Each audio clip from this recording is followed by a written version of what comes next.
எல்லோருக்கும் வணக்கம். நல்லதே நினை நல்லதே நடக்கும் அப்படிங்கிற மாதிரி மார்க்கெட்டில் மேலே வரணும்னு நினச்சி மேல் நோக்கி ஒரு 1000 பாயிண்ட் ஏறி வந்தாலும் சந்தோஷம். அதே மாதிரி மார்க்கெட் கீழே இறங்கணும் கரடிகள் வரணும்னு நினச்சி அதே மாதிரி ஒரு 2000-3000 பாயிண்ட் இறங்கினாலும் சந்தோஷம். ஆக மொத்தம் நம்ம என்ன நினைக்கிறோமோ அது மார்க்கெட்டில் நடந்ததுன்னா மகிழ்ச்சியோ மகிழ்ச்சி. இன்றைக்கெல்லாம் சென்செக்ஸ் 1000 பாயிண்ட்டுக்கு மேலே ஏறி பழையபடி 80,000 தாண்டிடுச்சுங்க.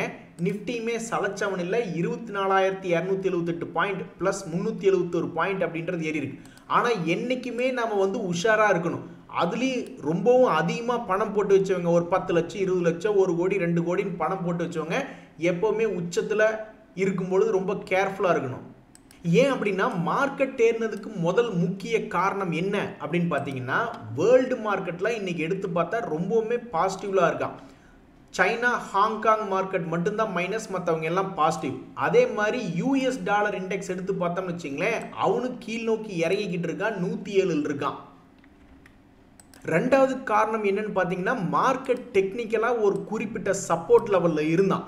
இந்த சப்போர்ட் லெவலில் இருக்கும்போது மூணாவது காரணம் இந்த எலெக்ஷன் ரிலேட்டடான காரணம் பாசிட்டிவாக இருக்குது அப்படின்ற ஒரு காரணத்தினால டக்குன்னு மார்க்கெட்டை லோ ரேட்லேருந்து கணக்குப்படி பார்த்தா ஆல்மோஸ்ட் 1000 பாயிண்ட் ஏற்றி விட்டாங்க. இந்த 1000 பாயிண்ட் ஏறினது சும்மா சாதாரண விஷயம். இனிமேல் தான் மார்க்கெட் புதிய உச்சத்துக்கு போகுமா அல்லது பழைய இடத்துக்கே திரும்பி வருமா அப்படின்றது தெரியாது. அதனால் பெரிய லெவலில் பணம் வச்சிருக்கிறவங்க கண்டிப்பாக ஹெட்ஜிங் அப்படின்றது பண்ணிக்கிறதா நல்லது. என்ன காரணம்னா மார்க்கெட் கொஞ்சம் மேல் நோக்கி ஏறி ஒரு முக்கியமான ரெசிஸ்டன்ஸ் லெவல் இதுக்கு முன்னாடி ஒரு தடவை டிஸ்கஸ் பண்ணிட்டு இருக்கீல, இந்த 50 டேஸ் மூவிங் ஆவரேஜ் பக்கத்தில் கீது வந்தால் ஏதாவது ஒரு செல்லிங் ப்ரெஷர் வருமோ அப்படின்ற மாதிரி இருந்தது. கரெக்டாக இன்றைக்கி அதுக்கு பக்கத்தில் வந்திருக்கான், 24,400க்கு பக்கத்தில் வந்துட்டு இப்போ கொஞ்சம் சுமாராக ட்ரேட் ஆகிட்டு இருக்கு. அதனால் யாருடைய மனசில் பயம் இருக்கோ அல்லது யாருடைய மனசில் இறங்கும் அப்படின்ற மாதிரி தோணுதோ அவங்கெல்லாம் போய் ஹெட்ஜிங் அப்படின்ற மாதிரி பண்ணிக்க வேண்டியது தான். பொதுவாக ஹெட்ஜிங் எப்படி பண்ணுவாங்கன்னா, அடுத்த வாரம் வரைக்கும் தான் ஷேர் மார்க்கெட் இறங்கும், அதுக்கப்புறமெல்லாம் நல்லா இருக்கும் அப்படின்னு நினைக்கிறவங்க அப்போ அடுத்த வாரத்துக்கு உண்டான புட் ஆப்ஷன் மாதிரி இது வாங்கிக்குவாங்க. அல்லது பெரிய கம்பெனி ரிலையன்ஸே ஒரு 15-20 லட்ச ரூபாய்க்கு வச்சுருக்காங்கன்னா அதனுடைய புட் ஆப்ஷன் அந்த மாதிரி வாங்கிக்குவாங்க. ஸோ ஷேர் மார்க்கெட் இன்றைக்கி ஏறினதுக்கு முழு முக்கிய காரணம் ஷேர் மார்க்கெட் சப்போர்ட்டில் இருந்தது. அப்படி சப்போர்ட்டில் இருக்கும்பொழுது ஒரு பாசிட்டிவ் நியூஸ் அப்படின்றது வந்தது. ஒரு உதாரணத்துக்கு இதை இன்னும் டீட்டெயிலாக பார்க்கணும் அப்படின்னா, இப்போ ஒரு உதாரணத்துக்கு இந்த HDFC பேங்க் அப்படின்ற ஷேர் பிரைஸ் எடுத்து பார்க்கல, அவனுடைய காலங்காலமாகவே இந்த 2024 முக்கியமான ஒரு ரெசிஸ்டன்ஸ் ஜோன் வந்ததுன்னா அவன் இறங்குறதுக்கு தான் பார்க்குறான் டெக்னிக்கலாக. இப்போ மறுபடியும் 4வது முறையாக அதே இடத்த தொட்டிருக்கான். அப்போ அதில் ஏதாவது நியூஸ் இருக்கா, அவங்க ஏதாவது கார் லோன் ஏதாவது ஒன்று பண்ணுறாங்க அல்லது RBI கவர்னருடைய மீட்டிங் வரக்கூடிய டிசம்பர் 4-5 சமயத்தில் வரும். நாள் கணக்கு பார்த்தா 10-15 நாள் இருக்கிற மாதிரி இருக்கும். ஆனால் ட்ரேடிங் டேன்னு எடுத்து பார்த்தா டபக்குன்னு ஒரு 8-10 நாளுக்குள்ளேயே வந்துடும்.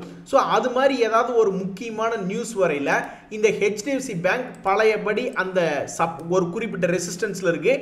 ஏதாவது பேட் நியூஸாக அவனை பழையபடி 1600 ரூபாய் இறக்கி விடுமா அல்லது அவனுக்குன்னு ஒரு நல்ல நியூஸ் 2000 ரூபா கொண்டு போகுமா அப்படின்றதெல்லாம் தெரியாது. ஸோ ஒரு நல்ல பர்ஃபெக்ட் காம்பினேஷன். எல்லாருமே ஷேர் மார்க்கெட் அவ்வளோதாங்க முடிஞ்சு போச்சுங்க, கும்பா ஊ ஆ அம்மா அப்படின்ற மாதிரி கத்திக்கிட்டு இருந்தாங்க. ஆனால் ஒரு குறிப்பிட்ட ட்ரேடிங் லெவலில் சப்போர்ட்டில் இருந்தது, ஒரு நியூஸ் வந்தது, டக்குன்னு ஏறிட்டான். அது மாதிரி இந்த HDFC பேங்க் எப்போவுமே நம்மளுடைய டார்கெட், நம்ம இண்டிகேட்டரை கரெக்டாக போட்டு வண்டியை ஓட்ட வேண்டியதான். அதுக்கப்புறம் என்ன நடக்குதோ நடந்துட்டு போகுதுன்னு விட்டுற வேண்டியதான். அந்த வகையில் எப்போவுமே இது போன்ற ஒரு உதாரணங்கள், ஒரு HDFC பேங்க் ரெசிஸ்டன்ஸில் இருக்கா, நியூஸ் அவனை தூக்கி விடுதா அல்லது கீழே இறக்கி விடுதா அப்படின்ற மாதிரி பார்த்து ஒரு இன்வெஸ்ட்மெண்ட் டெசிஷன் எடுக்கிறது ஒரு இன்ஃபார்ம்டு டெசிஷனாக தான் நான் பார்க்குறேன். நண்பர்களே ரொம்ப எச்சரிக்கையாக இருங்க. திடீர்னு எனக்கு காலையில் ஒரு கால் வந்துச்சு. என்ன நம்பர்னு பார்த்தா இப்படி ஒரு நம்பர் இருந்தது, இந்த மாதிரி உங்களுக்கு ஒரு பார்சல் டெலிவரி பண்ணல, எல்லாம் வாங்கிட்டு போயிடுங்க அப்படின்ட்டு. நான் ஏன் வாங்குறேன், எனக்கு பார்சல் டெலிவரி பண்ணால் வீட்டுக்கு கொடுக்க வேண்டியது தானே அப்படின்ற மாதிரி நான் உடனே பிளாக் பண்ணிட்டேன். அவனுக்கு ஏதாவது நம்ம ஒவ்வொரு விஷயமா கண்டுபிடிச்சி அவங்கள பிளாக் பண்ணல, புதுசாக யோசிப்பாங்க.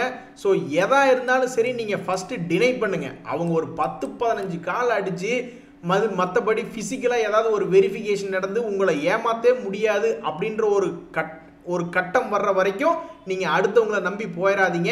இன்றைக்கி நான் நம்பியிருந்தேன்னா அப்புறம் என்கிட்ட ஒரு 50,000 ரூபாய் பிடிங்கிட்டு விட்டுருப்பாங்க. ஸோ உங்களுக்கு கொரியர் வந்திருக்குது, உங்கள் பேரில் ஏதோ ஒரு போதை மருந்து கடத்தியிருக்காங்க அப்படி இப்படின்னு ஏதாவது சொன்னால் பயந்துக்கிடாதீங்க. பணத்தை கிணத்தை எதையும் டிரான்ஸ்ஃபர் பண்ணிடாதீங்க. கல்யாணம் பண்ணி வச்சதுலேருந்து ஒரு நாள் கூட கேப் விடாமல் ஃபர்ஸ்ட் நைட்லேருந்தே சண்டை போட்டு அடிச்சுக்கிற மாதிரி இந்த பார்லிமெண்ட்டில் இப்போ வின்டர் சீசன் நடக்குது. 16 பில் பற்றி டிஸ்கஸ் பண்ணி ஏதாவது அதை ஃபெயில் பண்ணி விடலாமா இல்லை பாஸ் பண்ணி விடலாமா அப்படின்ற மாதிரி டிஸ்கஷன் பண்ணாமல் அதானி கனடா அப்படின்ற போது ஏதாவது ஒரு வெளிநாட்டு சம்பவங்களை எடுத்து வச்சு டிஸ்கஸ் பண்ணி வர டிசம்பர் 20ஆம் தேதி முடியுது அந்த வின்டர் செஷன் அப்படின்றது. அதை உருப்படி இல்லாமல் பண்ணுறதுக்கு பொதுவாக ஒரு 10 நாள் அந்த செஷனை நடக்க விட்டுட்டு அது பாஸ் பண்ணுறாங்களோ ஃபெயில் பண்ணுறாங்களோ ஒரு ஆக்கப்பூர்வமான ஒரு டிஸ்கஷன் பண்ணி முடிச்சுட்டு கடைசி ஒரு 10 நாளில் சண்டை போட்டால் என்ன, அதைத்தான் இந்த ஷேர் மார்க்கெட் கேட்குது. ஸோ கவர்மெண்ட்டில் நடக்கக்கூடிய ஒவ்வொரு நடவடிக்கையும் தான் நம்மளுடைய மார்க்கெட் ஏற்ற இறக்கங்களை ரொம்பவுமே பாதிக்குது. இப்போ கூட பாருங்கள் 1000 பாயிண்ட் ஏறி வரைக்கும் எத்தனையோ காரணங்கள் இருக்கட்டும், இருந்தாலும் ஒரு எலெக்ஷன் அப்படின்றது ஒரு காரணமாக இருக்குது. அதனால் இந்த பார்லிமெண்ட் செஷனில் ஏதாவது ஒரு நல்லபடி வந்து அதில் ஒரு 1000 பாயிண்ட் நிஃப்டி ஏற்றி விட்டாங்கன்னா சந்தோஷம்தான்.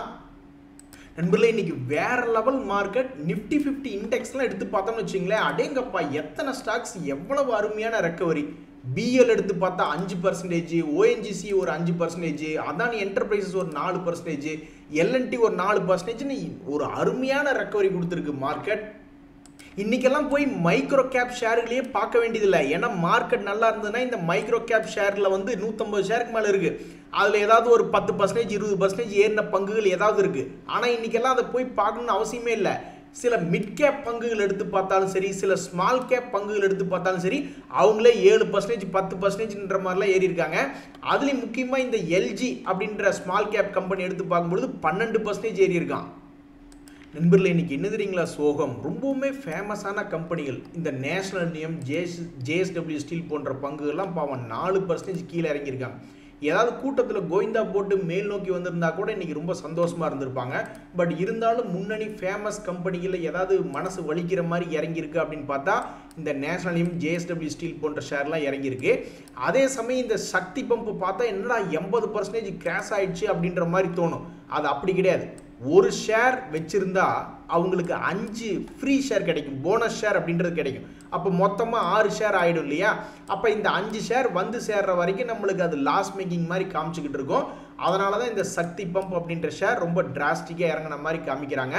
பொதுவாக நல்லா மேல் நோக்கி ஓடிக்கொண்டிருக்கக்கூடிய கம்பெனிகள் திடீர்னு பார்த்தா அதன் பாட்டுக்கு நீட்டிப்படுத்துருவோம், இல்லைன்னா கீழே போய் கிடக்கும். என்னையா பண்ணீங்க, ஏன் அப்படி பண்ணீங்கன்னு கேட்டால் அதில் ஏதாவது ஸ்பிளிட்டோ போனஸோ நடந்திருக்கும். அதுக்கு எத்தனையோ ஷேருங்களை உதாரணம் சொல்லலாம். இந்த ஈஸி ட்ரிப் பிளானர்னு ஒரு ஷேரு, சிஇஎஸ்சின்னு ஒரு ஷேரு, கேபிஆர் மில்னு ஒரு ஷேர், எத்தனையோ ஷேர்கள் இந்த மாதிரி ஸ்பிளிட்டோ அல்லது போனஸோ கொடுத்ததுக்கப்புறம் சமீபத்தில் ரிலையன்ஸ் அப்படின்ற ஷேர் அதில் ஏதாவது ஸ்பிளிட்டு போனஸ்ன்னு வந்ததுன்னா கீழே இறங்கி நீட்டி படுத்துறதுங்க. அது மாதிரி இந்த சக்தி பம்பெல்லாம் பார்த்தீங்கன்னா கடந்த 5 வருஷத்தில் இமாலய வெற்றி, இப்படி ஒரு வெற்றியை உலகத்தில் பார்த்துருக்கவே முடியாது அப்படின்ற மாதிரி கீழிருந்து மேல் நோக்கி வந்த பங்கு இனி என்ன ஆக போகுதுன்னு தெரியல. இன்னைக்கு ஜொமேட்டோ ஷேரில் 2 சந்தோஷமான நியூஸ். ஒன்று, இந்த ஜொமேட்டோ அப்படின்ற ஷேர் ஜேஎஸ்டபிள்யூ ஸ்டீலை ரீப்ளேஸ் பண்ணி சென்செக்ஸில் இடம் பிடிச்சிரும் அப்படின்ற ஒரு நியூஸ் வந்துச்சு. அதை வச்சுக்கிட்டு இன்னைக்கு ஒரு 5% ஏறி இருக்கான். அது மட்டும் இல்லை, இருக்கிறதுலே பெரிய நியூஸ் என்னென்னா 8500 கோடி QIP மூலிமா ஃபண்ட் ரைஸ் பண்ணிக்கலான்னு அவங்களுடைய ஷேர் ஹோல்டர்ஸ் எல்லாம் அப்ரூவ் பண்ணியிருக்காங்க. அதுவும் ஒரு பாசிட்டிவ் நியூஸ். ஸோ ஒரே நாளில் 2 பாசிட்டிவ் நியூஸ் வந்து இன்றைக்கி 5% ஏற்றி விட்டுருக்கு. ஏங்க ஒரு நாள் விட்டு ஒவ்வொரு நாளும் 5% ஏற்றி விட்டுருந்தா ரொம்ப சந்தோஷமாக இருக்கும். பட் இருந்தாலும் 2 நியூஸும் ஒரே நாளில் வந்துடுச்சு. இதில் ஜேஎஸ்டபிள்யூ ஸ்டீலுக்கு பேட் நியூஸ் ஆகி அவன் ஒரு 3% இறங்கிட்டான். இப்போதைக்கு மக்களினுடைய எண்ணம் என்ன அப்படின்னா, கீழே இறங்கி கிடக்கக்கூடிய பங்குகள் திருப்பி வெளுத்து வாங்குமா, நல்லா மேல் நோக்கி ஏறி வந்து லாபம் கொடுக்குமா அப்படின்ற மாதிரி தான் எதிர்பார்த்துக்கிட்டு இருக்காங்க. அது நடக்குமா இல்லையான்னு தெரியல. ஆனால் மனசுக்கு ஒரு சின்ன நப்பாசை என்பது வந்திருக்கு. ஏன்னா மார்க்கெட் தொடர்ந்து 1000 பாயிண்ட் நிஃப்டி ஏறிட்டதுனால ஒரு சின்ன ஆசை அப்படின்றது ஒன்று வந்திருக்கு. அந்த ஆசைக்கு நம்ம வேலி போட முடியுமா? கண்டிப்பாக போட முடியாது. ஆனால் ஷேர் மார்க்கெட்டுக்கு வேலி போடலாம். ஸோ இந்த ஓஎன்ஜிசி அப்படின்ற ஷேர் மேல் நோக்கி ஏறி வந்தால் கிட்டத்தட்ட 330 ரூபாய்க்கு மேலே வரணும். ஒரு ஷேருக்கு ஆல்மோஸ்ட் 100 ரூபா ஏறி வரணும். ஸோ திரும்பி வெளுத்து வாங்குமா இல்லை மறுபடியும் நீட்டி படுத்துக்குமா அப்படின்றது தெரில. அதே மாதிரி இந்த கம்மின்ஸ் இந்தியா எப்போவுமே முன்னணியில் இருக்கக்கூடிய பங்கு உடனே ஓடி வந்துடுவான். மார்க்கெட் ஒரு சின்ன ரெக்கவரின்னு சொன்னால் போது உடனே ஓடி வரக்கூடிய இந்த கம்மின்ஸ் இந்தியா அவனுடைய லோ ரேட்லேருந்து ஒரு 4000 தாண்டுவானா இப்போ இருக்கக்கூடிய கரண்ட் ப்ரைஸ்லேருந்து அப்படின்ற ஒரு எதிர்பார்ப்பு வருது. என்ன பண்ணாலும் சரி இந்த உலகம் நம்மளை உத்து பார்க்கணும் அப்படின்ற மாதிரி இந்த ஜியோ ஃபினான்ஸ் ஷேரில் மட்டும் ஏகப்பட்ட நியூஸ். ஏதாவது ஒன்று வந்து திடீர்னு அவனை மேலேயோ கீழேயோ இறக்கி விட்டுக்கிட்டு இருப்பாங்க. அந்த வகையில் இந்த ஜியோ ஃபினான்ஸ் ஷேரும் மார்க்கெட் திரும்பும் பொழுது அவனுடைய பழைய ரேட்டு 400 ரூபாய் வந்து தொடுவானா? தற்சமயத்துக்கு 300 ரூபாயிலிருந்து 320 ரூபா வந்துட்டான். மறுபடியும் 320 ரூபாயிலிருந்து ஒரு 400 ரூபா போவானா அப்படின்ற மாதிரி எதிர்பார்த்துக்கிட்டு இருக்காங்க. ஸோ இப்போ நம்ம பார்த்துக்கிட்டு இருந்த இந்த 3 ஷேர்களுமே கீழே விழுந்து கிடக்கக்கூடிய ஷேர்கள் மேல் நோக்கி வந்ததுன்னா ரொம்ப மகிழ்ச்சி அப்படின்ற மாதிரி இருக்காங்க. இன்னைக்கு ரயில்வே ஸ்டாக்ஸ் வச்சிருக்கிறவங்க எல்லாரும் ரொம்பவுமே பயங்கரமான மகிழ்ச்சியில் இருப்பாங்க. அதுக்கு முதல் காரணம் இந்த RVNL 5% மேல் நோக்கி ஏறி வந்திருக்கு. அதுக்கு முக்கிய காரணம் அவங்களுக்கு ஒரு 837 கோடி ஆர்டர் கிடைச்சிருக்கு அப்படின்ட்டு. அதை விட்டு தள்ளுங்க. அப்போ மற்ற ரயில்வே பங்குகள்லாம் இன்னைக்கு எப்படி இருக்கு அப்படின்னு போய் எடுத்து பார்த்தா எல்லாத்துக்குமே மகிழ்ச்சி. IRFC அவன் தான் லீடிங் டாப் கெய்னர்ல இருக்கிற IRFC. எப்படி அப்படின்னு பார்த்தீங்கன்னா இந்த IRFC நம்ம போய் எடுத்து பார்த்தோம்னா அவனுடைய P&L தான் இருக்கிறதுலே அதிகமாக 6500 கோடிக்கு பக்கம் லாபம் பண்ணிக்கிட்டு இருக்காங்க. ஸோ யார் அதிகமாக லாபம் பண்ணுறாங்களோ அவங்கள தரவரிசையில் முதல் அப்படின்ற மாதிரி போட்டிருக்கேன் 2024 டேட்டா வச்சு. அப்போ யாரை போய் எடுத்து பார்த்தாலும் கடந்த ஒரு வருஷத்தில் மிகப்பெரிய வீழ்ச்சி. ரயில்வே துறைன்னு செலக்ட் பண்ணி யாராவது ஸ்டாக் போட்டிருந்தாங்கன்னா 1 லட்ச ரூபாய் போட்டிருந்தா இன்னைக்கு ஒஸ்ட் கேஸுக்கு கும்பா ஆல்மோஸ்ட் 40% கும்பா வெறும் 60,000 ரூபா தான் கையில் இருக்கு. அப்பேற்பட்ட கும்பா குட்டியான ரயில்வே துறைகள் இன்றைக்கு ஆல்மோஸ்ட் நிறைய ஸ்டாக்ஸ் 5% 6% ஏறி இருக்காங்க. நான் எத்தனையோ செக்டர் சமீபத்தில் பார்த்துருக்கேன். ஒரு செக்டரில் கூட டாப் லீடர் 40% பக்கம் இறங்கி நான் பார்க்கல. முதல் முறையாக இந்த IRFC தான் நான் 40% பக்கம் இறங்கி பார்த்துருக்கேன். ஏன்னா பல பங்குகள் ஒரு உதாரணத்துக்கு டைட்டன் ஆகட்டும் TCS ஆகட்டும் அதெல்லாம் 20% பக்கம் கீழே விழுகும் போதே ஜம்ப் அடித்து மேல் நோக்கி வர்றாங்க. ஸோ ரயில்வே துறை ஒன்று தான் டிசென்ட்ரி மாதிரி நிற்காம கீழே இறங்கி இருக்கு. நண்பர்களே யாராவது இந்த IFCI அப்படின்ற ஷேர் யாராவது வச்சிருக்கீங்களா? உங்களுக்கு அடிச்சதுங்க யோகம். கடந்த 5 நாட்களில் பார்த்தோம்னா அவன் இதுக்கு முன்னாடி என்ன ரேட் இருந்தானோ அதே ரேட் வந்திருக்கான். கடந்த 6 மாதத்தில் பார்த்தோம்னா கூட இந்த ஷேர் இன்னும் நஷ்டத்துக்கு போகல, +9% தான். ஸோ எப்படி இந்த திடீர்னு இவன் ஒரு 10% மேல் நோக்கி ஏறி வந்திருக்கான்னா அதில் வந்து ஒரு நியூஸ் தான். அவங்களுடைய போர்டு அப்ரூவ் பண்ணிட்டாங்க. சில சப்சிடரியாக இருக்கக்கூடிய வேறு சில கம்பெனியில் வந்து மெர்ஜ் பண்ணிக்கலாம் IFCயோட அப்படின்ற மாதிரி ஒரு நியூஸ் வந்துச்சு. ஸோ இப்படி அவங்களுடைய குரூப் ஆஃப் கம்பெனிஸை மெர்ஜர் பண்ணலாம் அப்படின்ற அப்ரூவல் வந்த உடனே இன்னைக்கு ஆல்மோஸ்ட் ஒரு 10% பக்கம் ஏறிட்டான். ஒரு அருமையான நியூஸ் வருது. ராயல் என்ஃபீல்டு வந்து கோவன் 350 லான்ச் பண்ணியிருக்காங்க அப்படின்ட்டு. அதில் ஒரு சுவாரஸ்யமான விஷயம் என்னென்னா இந்த எய்ச்சர் மோட்டார் அந்த ஷேர் பாருங்க. இந்த செக்டர்னுடைய 2 வீலர் செக்டர்னுடைய லீடர் பஜாஜ் ஆட்டோ அவனே 25% இறங்கி கிடக்கிறான். ஆனால் இந்த எய்ச்சர் மோட்டர் இறங்கவே இல்லை. ஸோ இந்த இது போன்ற புது லான்ச்சுகளில் இன்னும் எவ்வளோ தூரம் இந்த கம்பெனிக்கு ஹெல்ப் பண்ணும் அப்படின்றது தெரியல.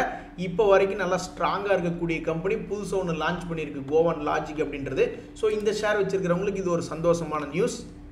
நண்பர்களே சமீபத்தில் இந்த அதானி குரூப் அவன் கொடுமைக்கு கீழே இருந்தது. அதில் இன்னொரு கொடுமை என்னென்னா நீங்கள் யாராவது இந்த அதானி பவருக்கு இது ஹையில் வாங்கி வச்சுருந்தீங்கன்னு வச்சிங்களேன் அவ்வளவுதான். உங்களுடைய நஷ்டத்தை நீங்கள் கற்பனை கூட பண்ணி பார்க்க முடியாது. இன்னைக்கு 462 ரூபா இருக்கான். ஆனால் இந்த ஒரு வருஷத்தினுடைய சமயத்தில் ஒரு கட்டத்தில் 1000 ரூபா பக்கத்துலலாம் போனால் இப்போ 450 ரூபா ரேஞ்சில் இருக்கான். உண்மையிலேயே இந்த அதானி பவர்லாம் வாங்கி வச்சுருந்தா கும்பா தான். அதாவது நீங்கள் ஏதாவது ஒரு எஸ்டிமேஷன் போடுவீங்க. இந்த ஸ்டாக்கெல்லாம் வந்து ரொம்ப பயமாக இருக்குது, எதுக்குப்பா இதுக்குள்ளே போகணும் அப்படின்ற மாதிரி பயந்துக்கிட்டே இருப்பீங்க. ஆனால் உங்களுடைய நம்பிக்கைக்கு மாற அவன் பாட்டுக்கு ஏறிக்கிட்டே இருப்பான். அதுக்கு என்ன அர்த்தம்னா நீங்கள் நினச்சது அந்த சமயத்தில் நடக்கலை, அதுக்கப்புறம் என்னைக்காவது ஒரு நாள் செமத்தியாக அடி வாங்குவோம் அப்படின்றதான் இதை குறிக்குது. ஸோ 1000 ரூபாய் ரேஞ்சிலிருந்து 50% கும்பா பாடி இருக்குது இந்த Adani power. What a man! Reserve fund அவர்களுக்கு வந்து 27 கோடி சம்பளமாக கொடுத்து அதை ஒரு டீம் வாங்கியிருக்கு. இதில் ஒரு முக்கியமான விஷயம் என்னென்னா கேரியர் இப்போ ரொம்ப முக்கியம். நீங்கள் உங்கள் குழந்தைய வந்து ஏதோ கிரிக்கெட்டுக்கு பயிற்சி கொடுக்குறீங்க அப்படின்னா அது ஏனோ தானோன்னு இருக்கக்கூடாது. ஏன்னா ஏதோ ஒன்றில் சிறப்பாக வந்தால் போதும் தான். 27 கோடி ஒரு வருஷத்துக்கு சம்பளம்னே என்ன கசக்குதா? ஸோ இப்போதைக்கு கிரிக்கெட் நல்ல ஒரு லாபகரமான தொழிலாக மாறிடுச்சு. ஸோ யாரெல்லாம் உங்கள் குழந்தைய வந்து கிரிக்கெட் ஓரியன்டாக நீங்கள் ஆல்ரெடி ப்ராக்டிஸ் பண்ணிட்டு இருக்கீங்களோ ஒன்றும் தப்பான விஷயம் கிடையாது அப்படின்ற மாதிரி தான் இப்போதைக்கு இந்த நாடு போய்கிட்டு இருக்கு. நண்பர்களே இந்த கொச்சின் ஷிப்யார்டில் ஒரு பிஸ்னஸ் அப்டேட் ஒன்று வந்தது. இந்த மாதிரி அவங்க மெமரண்டம் ஆஃப் அண்டர்ஸ்டாண்டிங் போட்டிருக்காங்க ஒரு USA கம்பெனியில் அப்படின்னு சொன்ன உடனே டக்குன்னு அவன் வந்து மேலே 5% அப்பர் ஃப்ரீஸில் ட்ரேட் ஆகிக்கிட்டு இருக்கான். இந்த கம்பெனி எவ்வளவு தூரம் சரிவடைஞ்சதுன்னா ஆல்மோஸ்ட் 3000 ரேஞ்சிலேருந்து கீழே இறக்கி விட்டுருக்காங்க. ஆனால் இப்போ துரதிருஷ்டவசமாக 5% அப்பர் ஃப்ரீஸ் பண்ணி விட்டதுனால அப்பர் லோயர் ஃப்ரீஸ் பண்ணி விட்டதுனால இவன் தொடர்ந்து ஏறிக்கிட்டே இருந்தான்னா கிட்டத்தட்ட 100 நாள் கிட்டத்தட்ட 5% ஏறணுமா? இல்லை, தொடர்ந்து 20 நாள் ஏறணும்னு நினைக்கிறேன். ஸோ தொடர்ந்து 20 நாள் 5% இங்கேருந்து ஏறிக்கிட்டே இருந்தான்னா தான் அவனுடைய மலை சரிவு மறுபடியும் மலை மேடாக மாறுறதுக்கு வாய்ப்பு. நீங்கள் பண்ண இந்த வேலை 5% அப்பர் ஃப்ரீஸ் லோயர் ஃப்ரீஸை நீங்கள் அந்த உச்சாணி கொம்புலேயே பண்ணி விட்டுருந்தீங்கன்னா பல பேர் தப்பிச்சிருப்பாங்க அப்படின்றதான் என்னுடைய எண்ணம். சரிங்க நண்பர்களே, இன்றைய தகவல் அனைத்து உங்களுக்கு உதவியாக இருந்ததுன்னா எனக்கு சந்தோஷம் தான். ரொம்ப நன்றி, வணக்கம்.